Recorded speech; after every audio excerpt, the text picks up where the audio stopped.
Focus our efforts on identifying extremes only on one side of the aisle, we only perpetuate this problem. The reality is there are extremes on both sides of the aisle. You know, I mean, Glenn Beck called the president a racist, and Keith Olbermann called Scott Brown a racist, a homophobe, and a promoter of violence against women. You know, every side has their extremes. And by the way, those are two relatively mainstream folks. This book is not about them per se.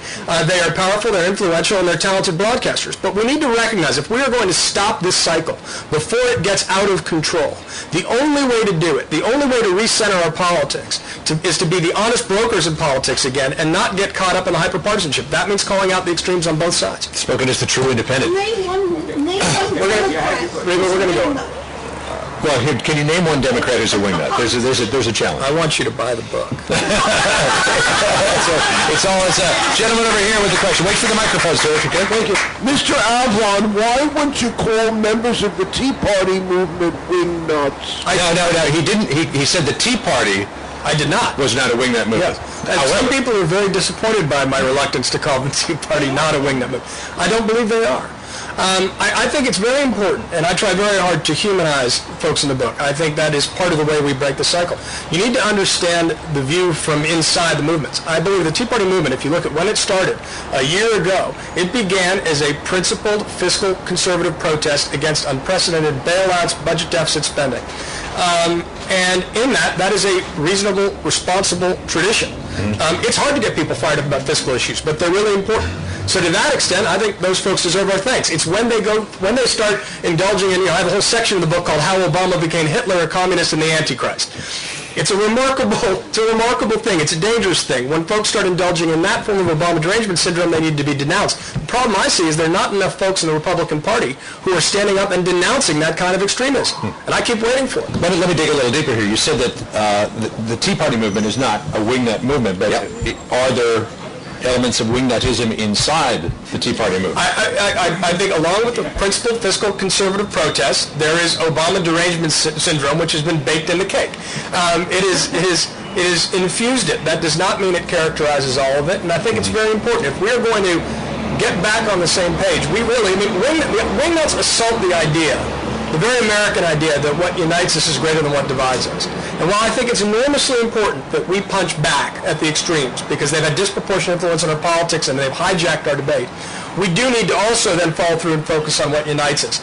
And I do think that's important, even especially when analyzing the Tea Party movement. And we should say, probably, to be fair as well, that you can find elements of wingnutism in virtually any political group across the spectrum. That's exactly right. Let's talk a little bit about reach here. You mentioned the Internet, and you say in the book that the Internet has made it easier for wingnuts to communicate and congregate, forming online armies, making them, in effect, the loudest lobbying bloc, and creating real leverage on party leadership. When you talk about their ability to reach people, compared to in decades past when they didn't have the tool of the Internet, how much more powerful can a small group of wingnuts be than they could have, say, 20, 30 years ago?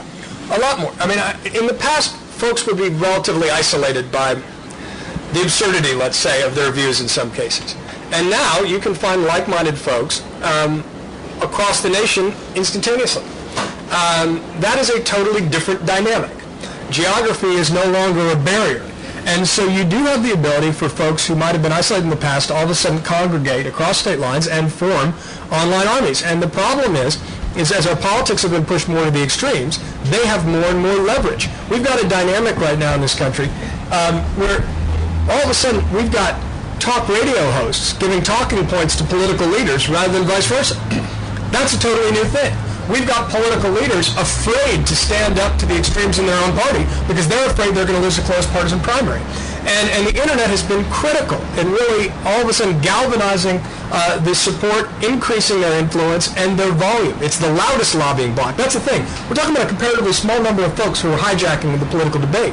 And part of the frustration is, how come the vast majority of Americans who are in the center, independents are the largest and fastest growing segment of the electorate, they've been basically drowned out by people screaming at them on both sides. There is frustration in that because we've had a politics that has been derailed and that is fundamentally unrepresentative. And how much these days, John, does the increasingly fractionalized and factionalized aspect of mass media play into this? It's a big part of it.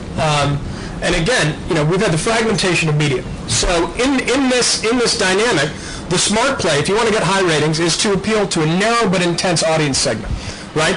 In this quest for ratings, because let's not fool ourselves, the professional political entertainers on air and on the radio, they're not motivated by principle, they're motivated by profits. They want the highest ratings they can get. So they will drum up whatever kind of incentives and incitements they can in order to stand out from the pack. The problem is that what's good for ratings is sometimes not good for the country. We've seen a massive decline in the credibility and trust of all media. Journalists are now seen as opinion anchors rather than even striving for the ideal of objectivity. However elusive that always was. No one's even trying to be Ed Murrow anymore. Just like doesn't seem like anyone in politics is even trying to be Abe Lincoln anymore. And this creates a real problem because even C-SPAN, which is filming this, even C-SPAN has experienced a decline in believability, according to recent polls. I mean, unedited coverage of events. People literally are not believing what they see with their own eyes because they are so used to being spun to death by the extremes. It has a toll on all society, and it only exacerbates the divisions of politics. All right, let's throw the floor open for questions. Man in the red jacket here's got a question. We'll get a microphone to you. My name is Scott Kaplan from the Union Square area. Hey, Scott. Where do you put the progressives who criticized Bush, but also now increasingly are criticizing the president as moving to the center, if not to the right?